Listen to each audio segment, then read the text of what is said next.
Shut up and sit down. Speech on Generation Gap. Generation Gap speech for students and children in English. Greetings and salutations to everyone present here. The gap in the experiences and thoughts of people born in different periods is called the generation gap. And today, I am going to draw your attention to this matter. In the ever dynamic world, one generation's experience and way of perceiving surroundings will vary from that of people belonging to prior or succeeding generations. With the evolution of technology and the constant upgradation of modern devices and gadgets, it often becomes difficult for older generations to adapt to such random changes.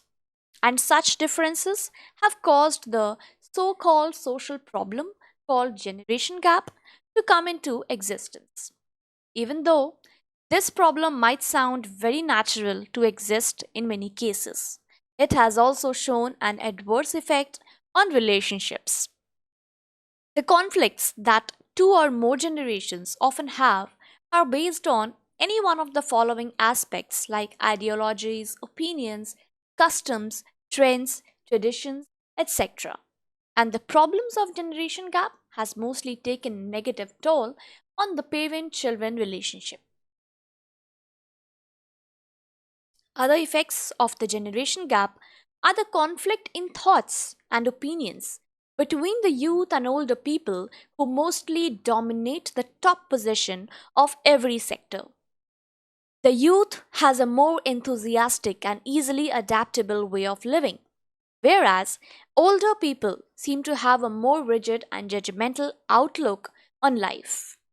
None of the generations can be blamed for how they perceive life because the world and time are continuously evolving.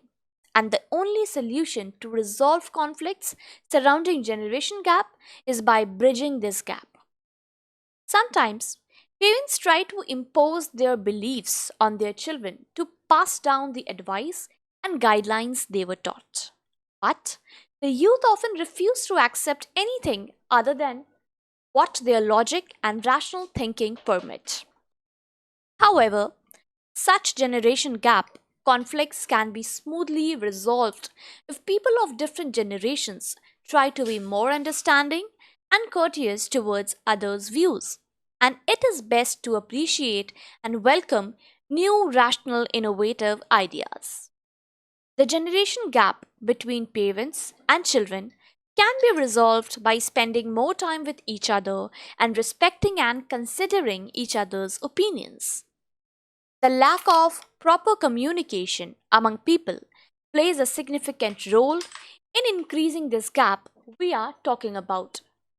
And when conversing, opinions should be taken into consideration without labeling them right or wrong at that instance. Expression of ideas should always be welcomed as long as it does not discriminate or disrespect others. The differences of individuals belonging to any generation should be respected and nourished by parents. And all I ask youth is to allow you, parents, to guide you, and then you can rationally and logically decide to take it or not.